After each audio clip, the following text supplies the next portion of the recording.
भूख लग जाए, भोगों से त्याग हो जाए, तब हमारे अंदर जब भगवान के जानने की प्रबल जिज्ञासा होगी तो आप नहीं जानेंगे, भगवान आपको जनाएंगे। सोई जाने जेहि देहु जनाई, और जानत तुम्हें तुम्हें हो जाए। वही जानता है जिसे हे प्रभु आप जना देते हो, और जो आपको जान जाता है वो आप में हो जाता है। तो भगवान को जानना और अपने स्वरूप का जानना एक ही है। मम दर्शन फल परम अनुपा, जीव पाव निज सहज स्वरूपा। जे ही जीव मेरा दर्शन पाता है उसे अपने स्वरूप का बोध हो जाता है। तो अगर हम अपने स्वरूप का बोध कर ले तो भगवान को जान गए, और भगवान को जान गए तो अपने स्वरूप का बोध, क्योंकि दो नहीं वो एक ही है, वही आत्मा है, वही परमात्मा है। तो सबसे बड़ी समस्या हमारे आगे है शरीर और शरीर के भोगों की प्रीति। जो ये शरीर है इसको मैं मान लिया है, और इंद्रियों का जो भोग विलास है इसे मेरा मान लिया, अपना मान लिया है। बस ये जब तक नहीं हटेगा तब तक ना आप अपने को जान सकते हैं ना भगवान को जान सकते हैं। अब इसके हटने के जो उपाय है, सबसे पहला साधु संग, भगवत प्रेमी महात्माओं का संग। साधु संग में भी भगवत प्रेमी महात्माओं का संग। अलग अलग संतों का उद्देश्य होता है, वो उद्देश्य वाले संतों का संग करे जिनका केवल भगवान उद्देश्य है, केवल भगवान। ऐसे संतों के संग से संस्कृति का, आवागमन का, अज्ञान का, अविद्या का नाश होता है। पहला संतों का संग, और दूसरा नाम में अत्यंत आसक्ति, नाम छूटने पर व्याकुलता पैदा हो, तद विस्मरणेन परम व्याकुलते। तीसरा भगवान को अर्पित कर्म, जो भी कर्म करे वो भगवान को अर्पित करे। पर भगवान को अर्पित कर्म शास्त्र सम्मत होते हैं, जो शास्त्र के अनुसार कर्म करें और उनको भगवान को अर्पित कर दें। पहला सत्संग साधु संग, दूसरा नाम में सुदृढ़ रति, और तीसरा समस्त कर्म भगवान को समर्पित, और चौथा अपनी नेत्रेंद्रिय, वाकेंद्रिय और श्रवणेंद्रिय, इन तीन को शासन में लाना। नेत्रेंद्रिय से गलत नहीं देखना, श्रवणेंद्रिय से गलत नहीं सुनना, वाणी से गलत नहीं बोलना। इसी में रसेंद्रिय भी है। जबान में दो इंद्रिया, एक वाकेंद्रिय एक रसेंद्रिय। एक को कर्मेंद्रिय कहते हैं, एक को ज्ञानेंद्रिय कहते हैं। रसेंद्रिय जो ज्ञानेंद्रिय है, वाकेंद्रिय कर्मेंद्रिय।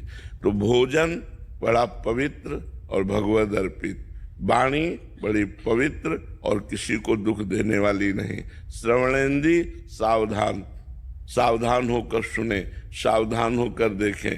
अगर हम इन नियमों का पालन करें बहुत काल तक और भगवान से प्रार्थना करें तो हम अपने स्वरूप को भी जान जाएंगे और भगवान को भी जान जाएंगे। चंदन सेन जी दिल्ली से।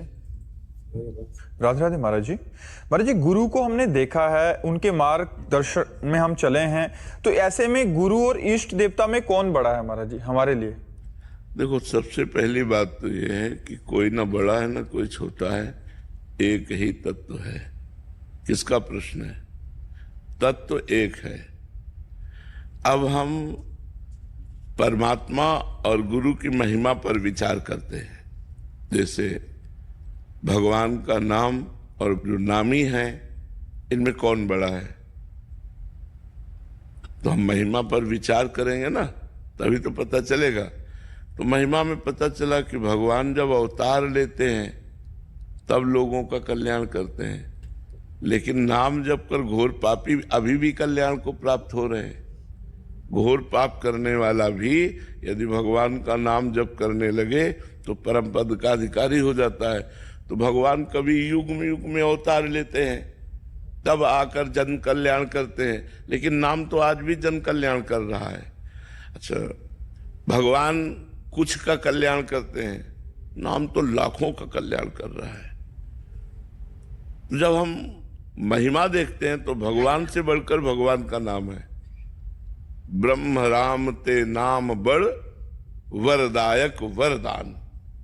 ब्रह्म राम से भी बढ़ करके राम का नाम, राम ते अधिक राम कर नाम, राम न सके नाम गुण गाई, इतनी महिमा। ऐसे ही हम जब सदगुरु और भगवान पर देखते हैं तो भगवान हमारे हृदय में सनातन से विराजमान है, लेकिन हमारा कल्याण नहीं हो पाया। बात मानते हो नहीं? भगवान सनातन से हमारे हृदय में विराजमान है, पुरातन से विराजमान है। चाहे हम जिस योनि में गए हों, भगवान सबके हृदय में रहते हैं। तो भगवान के हृदय में रहते हुए भी हमारा कल्याण नहीं हो पाया।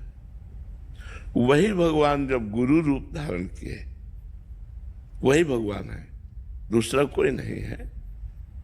बन्नो गुरुपद कंज कृपा सिंधु नर रूप हरि, महामोह तम पुंज जासु बचन रवि कर निकर।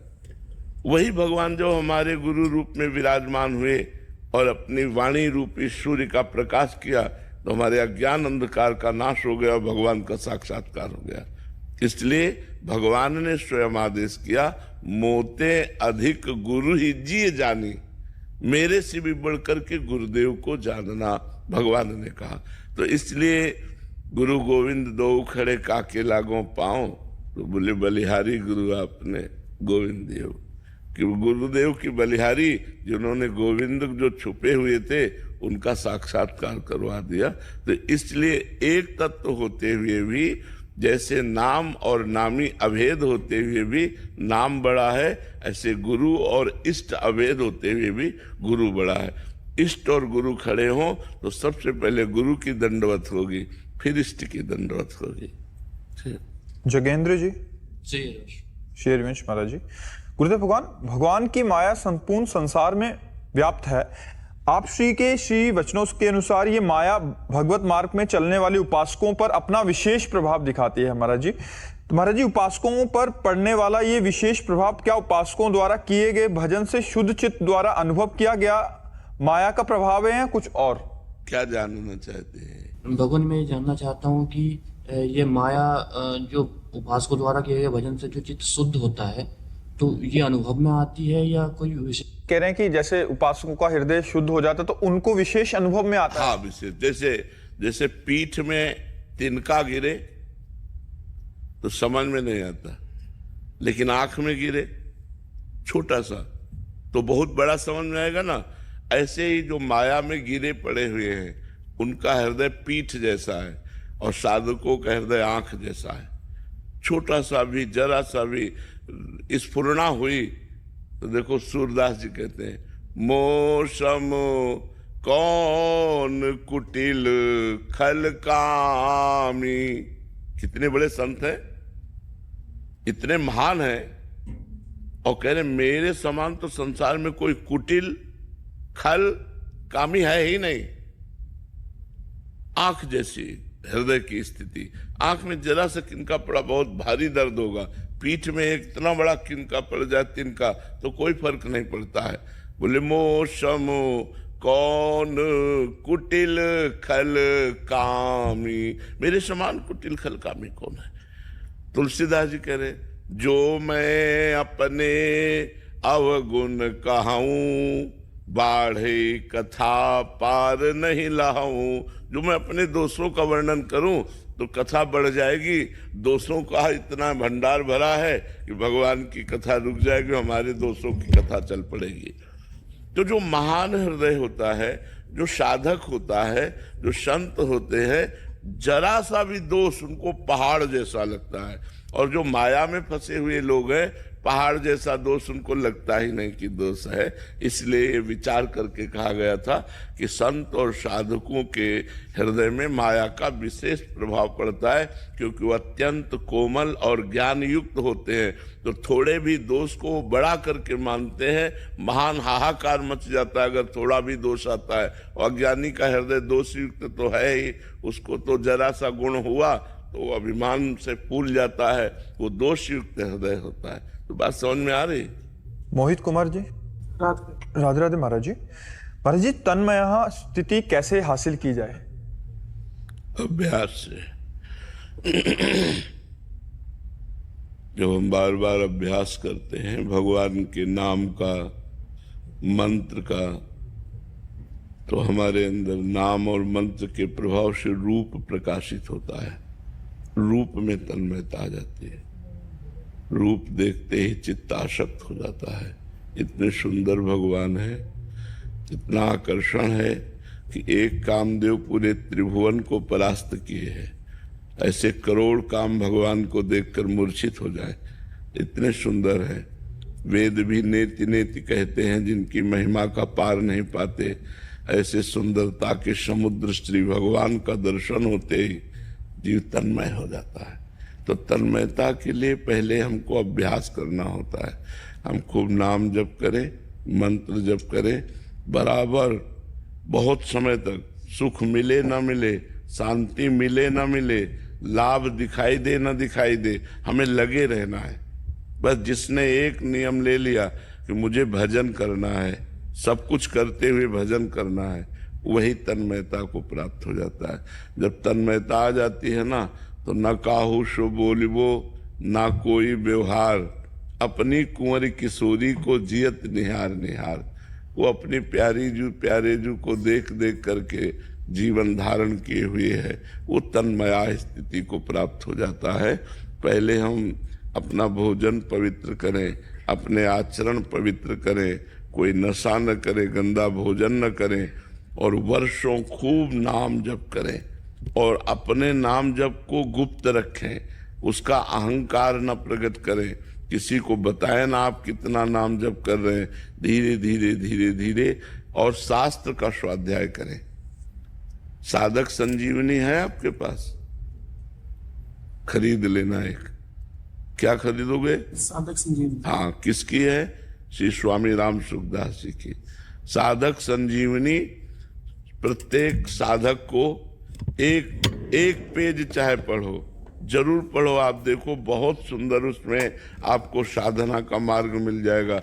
उसके पढ़ने से मन में भगवान के प्रति भक्ति बढ़ती है, ज्ञान बढ़ता है, वैराग्य बढ़ता है, और बहुत सी ऐसी अलौकिक जानकारियां उसमें विराजमान है जो सब ग्रंथों का निचोड़ है।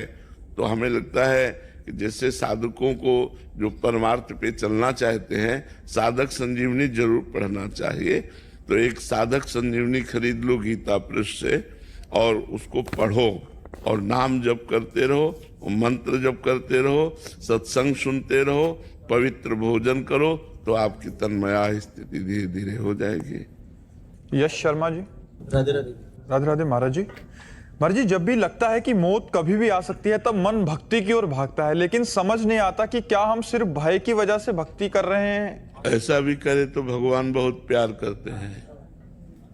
जो शभीत आवा सरनाई, रखे हो ताहि प्राण की नाई। भगवान कह रहे हैं यदि वो भय सहित मेरे समीप आया भयभीत होकर के, तो मैं उसके प्राणों के समान प्यार करूंगा। रखियो ताहि प्राण की नाई। जैसे प्राण सबको प्रिय है, मैं उसे अपना प्राण की तरह प्यार करूंगा जो भयभीत होकर मेरी शरण में आया है। जरूर भयभीत हो जाना चाहिए संसार से। पता नहीं कब शरीर छूट जाए और भजन नहीं हुआ, और बड़ा भयानक भयानक रोग होता है, भयानक भयानक कष्ट होते हैं।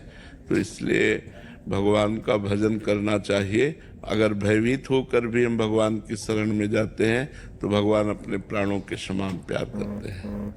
डॉक्टर नीलेश निर्मल अग्रवाल। राधे राधे महाराज जी। महाराज जी, जब हमारे पास कई विकल्प हों और सभी विकल्प अच्छे लग रहे हों, तो कैसे तय किया जाए कि कौन सा विकल्प हमारे लिए भगवान ने चुना है? वो हमारे धर्म में और दूसरों का हित, दो चीजें देखनी है कि धर्ममय है कि नहीं, और इससे दूसरों का हित होता है कि नहीं। वो विकल्प सही कर ले, जिसमें धर्म हो और जिसमें दूसरों का हित हो। जिसमें अपना हित होता हो लेकिन दूसरों का हित ना होता हो, वो चयन नहीं करना चाहिए। और जिसमें हित तो हो रहा है हमारा, लेकिन वो धर्ममय नहीं है, इसलिए नहीं चयन करना चाहिए। धर्ममय हो और दूसरों का हित हो, ऐसे विकल्प को चयन कर लेना चाहिए। समझ पा रहे हैं आप? अजीत कुकरेजा जी छत्तीसगढ़ से। राधे राधे महाराज जी। महाराज जी, मैं राजनीति के क्षेत्र में हूँ। यहाँ हर पल छल कपट, क्रोध, लोभ और स्वार्थ का सामना करना पड़ता, फिर भी मैं नाम जप और भक्ति करते हुए अंत में प्रभु को प्राप्त करना चाहता हूँ। ऐसे विषम परिवेश में मन वचन कर्म से पवित्र रखते हुए अपने आप को लोक कल्याण भी करूं और भगवत प्राप्ति भी कर लूं, ऐसे में क्या? बहुत कठिन है। व्यवहार में परमार्थ लेकर चलना बहुत कठिन पड़ता है, क्योंकि दूसरे का हित भी करो और जिसका हित करो वही प्रतिकूल व्यवहार कर रहा है, फिर भी हमें हित करना है। कहीं छल है, कहीं कपट है, कहीं दबाव के द्वारा गलत करने की प्रेरणा आ रही है। और हमको गलत नहीं करना है, धर्म से चलना, तो बड़े स्तर से हमारा विरोध हो रहा है। ये सब सहना पड़ेगा। भगवान पर दृढ़ भरोसा रख करके भगवान को अपना मित्र मान करके चलोगे तो सब ठीक हो जाएगा।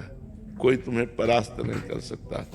और अगर भगवान को भूल गए तब तो फिर निकल पाना बड़ा कठिन है।